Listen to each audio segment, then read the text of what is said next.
Hey everyone, and welcome back to Investing Talk Podcast. Today we're going to be looking at some market actions, specifically Evgo, a company making a name for itself in electric vehicle charging.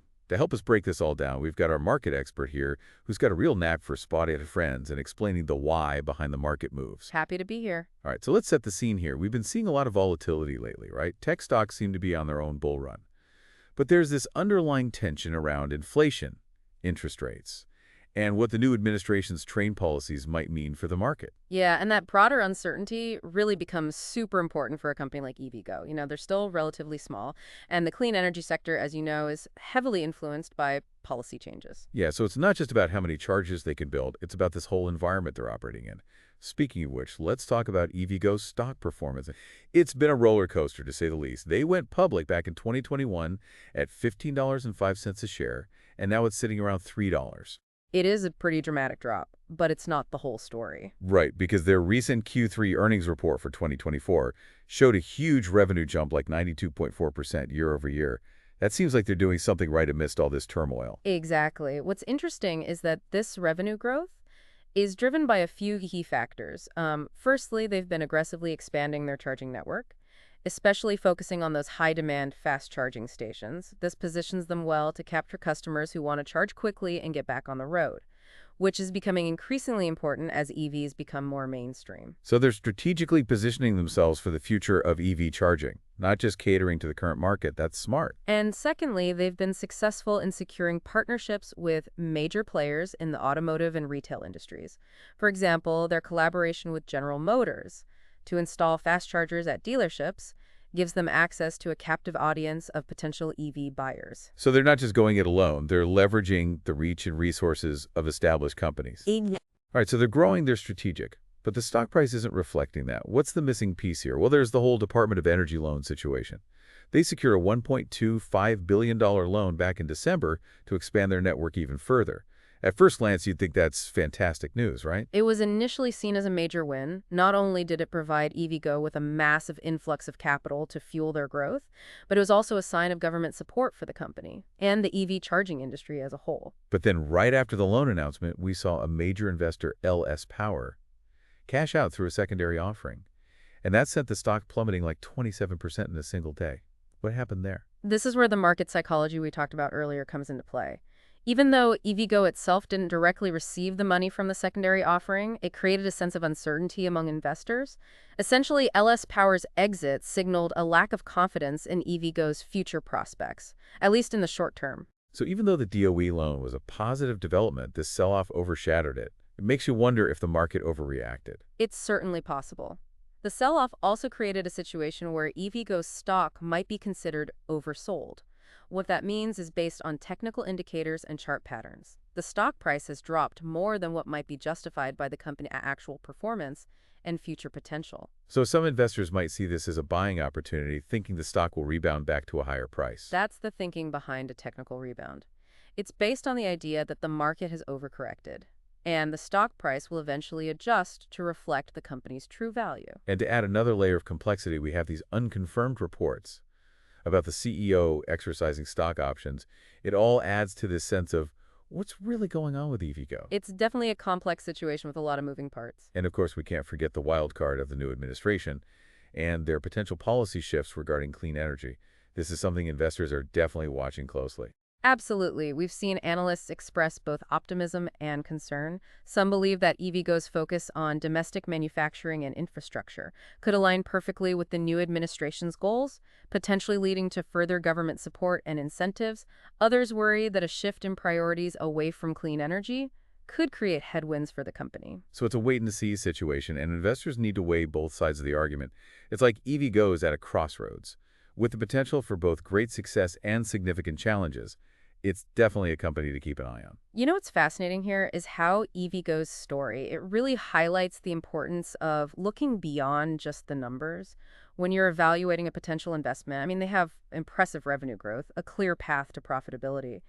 But the market's reaction to that LS Power sell-off shows just how much investor sentiment can impact a company's stock price. It's almost like investors are sometimes driven more by emotion than logic. Fear and greed can move markets just as much as any earnings report. Exactly. That's why it's so crucial to consider the qualitative factors, not just the quantitative ones.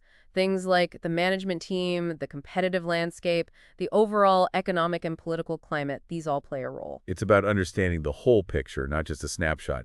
And speaking of the bigger picture, let's zoom out for a moment and talk about the EV charging industry as a whole. It's still early days, but it's clear that charging infrastructure is going to be crucial as more people switch to electric vehicles. What are your thoughts on the industry's long-term prospects? I'm very bullish on the EV charging industry in the long run. As EV adoption accelerates, the demand for charging stations will just keep growing. We're already seeing major investments in this space, both from governments and private companies. Right, we've got the Biden administration's infrastructure plan, which includes billions of dollars allocated for EV charging. And then you have companies like TE, Tesla, CHRG, ChargePoint, and of course EVgo, Evgo, all racing to build out their networks. It's a land grab right now, with everyone trying to secure prime locations and become the go-to charging provider. And in that race, Evgo seems to have a few advantages. Their focus on fast charging is a big differentiator. As EV batteries improve and charging times get shorter, people are going to demand the quickest and most convenient charging experience possible. Absolutely no one wants to wait around for hours to charge their car. Time is money, especially when you're on the go, and that's where Evgo's network of high-powered chargers gives them a competitive edge. Plus, they have this interesting partnership model with their Extend program. Instead of owning and operating all their chargers, they're working with businesses and property owners to install chargers at their locations. That's a clever strategy. It allows them to expand their network quickly and efficiently without needing a huge amount of capital up front. It's kind of like the Airbnb of EV charging, right? They're leveraging existing infrastructure to create a widespread network. I like that analogy, and it's a model that's highly scalable, which is important in a rapidly growing industry. So Evgo seems to have a lot of the ingredients for success. They're in a booming industry, they've got a unique selling point, and they're using a smart growth strategy. They do, but we can't ignore the risks we discussed earlier. Policy changes, competition, market volatility. These are all factors that investors need to consider. Right, it's a classic high-risk, high-reward situation. But for those investors who are willing to ride out the volatility and believe in the long-term potential of the EV charging industry, Evgo could be a very interesting opportunity. I agree. It's a company worth keeping on your watch list. Okay, so we've talked about Evgo's ups and downs in the market, the pros and cons of their business model, and the overall outlook for the EV charging sector. But before we move on, I want to circle back to something we touched on earlier, psychology of investing. We talked about how fear and greed can influence market swings. But there's another emotion that I think is especially relevant to Evgo's story. Hope. Yes, hope. Investing in Evgo, or any company in the clean energy space, is in a way an act of hope. It's a belief that we can transition to a more sustainable future, that we can reduce our reliance on fossil fuels, that we can create a world where electric vehicles are the norm. I see your point. It's about investing in a vision for the future, not just a company. Exactly. And that vision, that hope for a better world, is a powerful driver. It's what motivates entrepreneurs to innovate, investors to take risks, policymakers to strive for change. It's what drives progress. Exactly. And while there are no guarantees that Evgo will succeed, or that this shift to clean energy will happen as quickly as we'd like, the fact that we're having this conversation, that we're even considering these possibilities, is a sign of progress in itself. I couldn't agree more. So as we wrap up this part of our discussion on Evgo, I want to leave our listeners with this thought. Investing is about more than just making money. It's about supporting the companies and the ideas that we believe in. And for those who believe in a cleaner, more sustainable future, Evgo offers a chance to invest in that hope. Beautifully said. I think that's a great place to pause for now. Indeed, we'll be back shortly with the final part of this episode, where we'll dive deeper into the potential risks and rewards of investing in Evgo. Stay tuned. Welcome back to Investing Talk Podcast. We've spent this episode unpacking Evgo, and it's been a real roller coaster of insights. So let's bring it all together here. Let's say our listener is seriously thinking about buying some Evgo stock. What's like the one question they should ask themselves before they take the plunge? That's a great question. To put it all into perspective, I think the key question any potential Evgo investor needs to ponder is this. Imagine electric vehicle adoption just skyrockets in the next few years, even faster than anyone's predicting. Do you believe, given everything we've discussed, that Evgo is truly positioned to become a leader in that EV charging space? Or do the risks we've outlined outweigh that potential for you personally? That's such a powerful way to frame it, because it cuts through all the noise and forces you to focus on the core of the investment thesis. Because at the end of the day, that's the bet you're making, right? You're betting that Evgo will ride this wave of EV adoption. and become a dominant force. Exactly. And there's no universal right or wrong answer. It all boils down to your individual risk tolerance, your investment goals, and how much you believe in Evgo's team and their strategy. It's a great reminder that investing is as much about knowing yourself as it is about understanding the market. Your comfort with risk, your financial goals. Those are just as important as the company's fundamentals. I couldn't agree more. All right, so we've covered a ton of ground on Evgo today, from the stock's wild swings to the broader trends shaking the EV charging world. We've explored the bull case and the bear case, trying to weigh the potential rewards against those inherent risks. Yeah, it's been a really insightful conversation. I hope our listeners are walking away with a much clearer picture of what Evgo is all about. Me too.